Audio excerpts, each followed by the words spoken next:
जितना भगवान का नाम जप करोगे उतना हृदय पवित्र होगा। पवित्र हृदय जथा लाभ संतोष सदा काहू सो कछु न चाहूंगो। जो संतोष है वही कामनाओं को शांत करता है। बिन संतोष न काम न साही, अछत काम सुख सपने नाही। जब तक संतोष नहीं आता तब तक लालच और कामना बढ़ती रहती है। लालच और कामना जब तक बढ़ती रहती है तो कितना भी कुछ भी हो वो अशांत रहता है। और अशांतस्य कुतः सुखम, जो अशांत है वो कभी सुखी नहीं हो सकता। इसलिए हमें कामनाओं पर शासन करने के लिए, लालच को रोकने के लिए, हृदय को शांत और आनंद करने के लिए हर समय भगवान का मधुर मधुर नाम जपते रहना चाहिए। हरि स्मृति सर्व विपद विमोक्षणम। जितना आप भगवान का नाम जप करोगे उतना ही आपका हृदय पवित्र हो जाएगा। जब हृदय पवित्र हो जाता है तो उसमें केवल प्रेम, करुणा और भक्ति बसती है। और जब भीतर भक्ति का प्रकाश फैलता है तब जीवन से अंधकार अपने आप दूर हो जाता है। इसलिए हर सांस में भगवान का नाम बसाइए, यही जीवन का सबसे बड़ा धन है। भजन करने से लाभ मिलता है। खूब नाम जप करो भगवान का। हम आपसे प्रश्न करते हैं कि आग है और घी डालो उसमें तो क्या आग बुझ जाएगी क्या? और प्रज्वलित होगी। तो इंद्रियों को रोकने से हम इंद्रिय विजयी हो सकते हैं, ना कि इंद्रियों के भोगने से हम इंद्रियों के गुलाम हो जाएंगे और इंद्रियां हमारी भ्रष्ट होती चली जाएंगी। क्या भोगने से इंद्रियां कभी तृप्त हुई हैं? आप लोग तो गृहस्थ हैं, आप लोग बताइए कि क्या भोगने के बाद ऐसा लगता है कि अब कछु नाथ न चाहिए मोरे? भोगने से यही लगता है और भोगो, अब इसको नहीं, अब इस विषय को भोगो। भोगते भोगते मर गए, अनंत जन्म व्यतीत हो गए हमारे, लेकिन आज तक हमें तृप्ति नहीं हुई। हमको इंद्रियों पर शासन करना चाहिए, ना कि उनकी गुलामी में हमको बहते चले जाना चाहिए। हमारा मानव जीवन मिला है इंद्रिय विजयी होने के लिए, मनोविजयी होने के लिए। हम पशु नहीं है, हम मनुष्य हैं। हम भगवान का नाम जप करके, शास्त्रों का स्वाध्याय करके, गुरु चरणों की रज माथे पे धारण करके हम इंद्रियों को वश में कर सकते हैं। हम गंदी आदतों को छोड़ सकते हैं, हम अपने स्वरूप में स्थित हो सकते हैं, भगवत प्राप्ति कर सकते हैं। तो इसलिए इंद्रियों को भोगने से हानि ही हानि है और इंद्रियों को संयम में करने से लाभ ही लाभ है। प्रेमानंद जी कहते हैं, अपनी इंद्रियों को काबू में रखना ही सच्चा ब्रह्मचर्य है। भगवान का नाम जपें, मन को निर्मल करें और अपने जीवन का नियंत्रण स्वयं के हाथों में लें। याद रखिए, इंद्रियों का स्वामी बनना ही जीवन की सबसे बड़ी जीत है, गुलाम बनना नहीं। जब मन प्रभु में लगेगा तब कोई भी विकार आपको डिगा नहीं पाएगा। ऐसे तुम हमें मान रहे हो, हम तुम्हें मान रहे हैं, अलग बात है। और जब ये हो गया कि आप पीछे पड़ गए तब फिर देखा जाता है कि तुम हमें कितना प्यार करते हो। तुम्हें भरी सभा में अपमानित करके निकाल दिया गया, इसके बाद भी आपको ऐसे ही प्यार कर रहे हैं। आप कुछ भी करो प्रभु, आपके सिवा मेरा कोई नहीं है। हर तरह से उसको धिक्कारा गया, हटाया गया, हर तरह से उसको परास्त किया गया, बस उसके यही निकल रहा है, आपके सिवा हमारा कोई नहीं प्रभु, आप जैसा मना है क्रस कर गया। आप जो चाहते हैं उसके विपरीत हम आपसे आचरण करते हैं।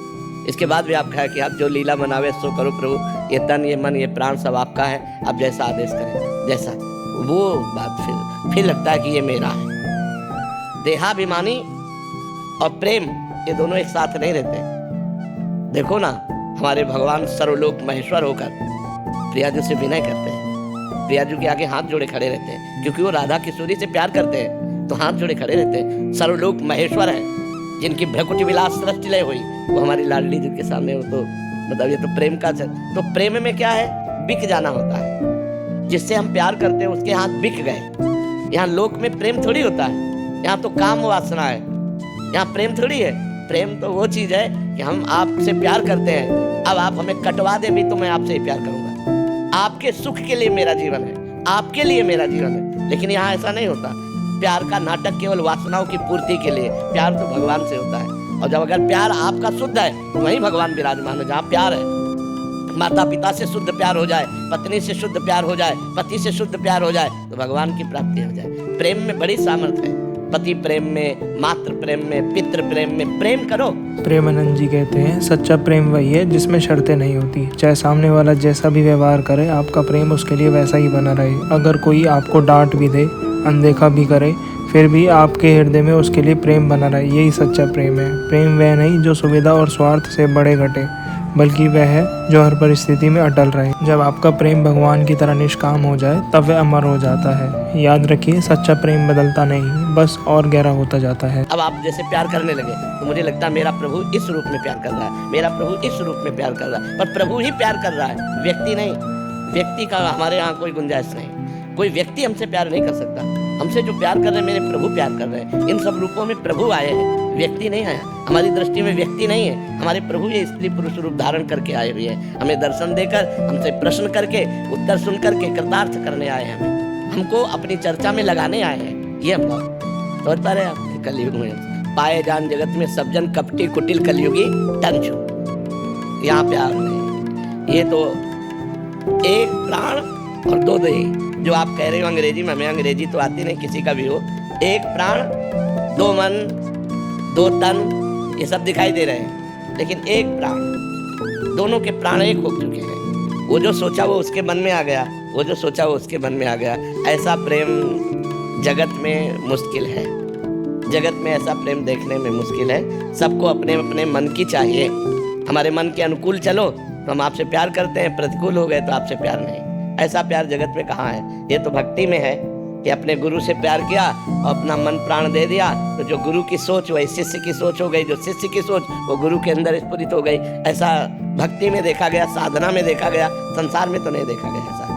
प्रेमानंद जी कहते हैं, इस संसार में सच्चा प्रेम ढूंढने से नहीं मिलता, क्योंकि यहाँ का प्रेम स्वार्थ से बंधा है। जो आपको सच में प्रेम करता है वह कोई और नहीं, स्वयं भगवान है। जब आप नाम जप और भक्ति में लग जाते हैं, मन को प्रभु के चरणों में समर्पित कर देते हैं और उनसे निष्काम भाव से कहते हैं, प्रभु आप ही मेरे सब कुछ हैं, तब आप अनुभव करेंगे कि यही सच्चा प्रेम है, जो कभी बदलता नहीं, जो केवल भगवान से ही मिलता है।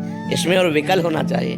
भगवान के लिए धैर्य नहीं धारण करना चाहिए कि कभी न कभी तो मिल ही जाएंगे। नहीं, अभी मिलो, आज ही मिलो, और हम रोएं, हम विकल हो जाएं, हमारा धैर्य टूट जाए, यही उत्तम उन्नति है।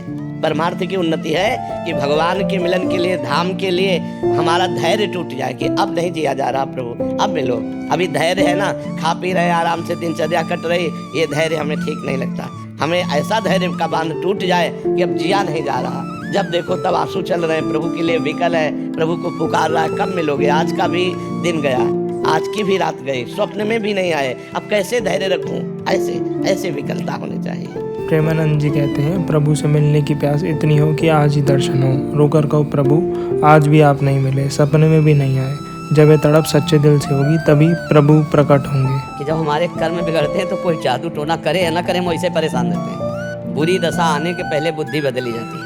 वो किसी न किसी तरह से जाको विधना दारुण दुख दीन, ताकि मत पहले हरि ले, कि किसी ने हमें कुछ कर दिया है और कहीं इसका सपोर्ट देने वाला कोई मिल जाए कि अरे उसने तुम्हारे ऊपर कुछ कर दिया, जादू टोना कर दिया, बस जान लो, फिर परेशानी हो जाएगी। हम तुम्हें शास्त्र की बात बता रहे हैं, को ना काहू के सुख दुख कर दाता, निज कृत कर्म भोग सुन भ्राता।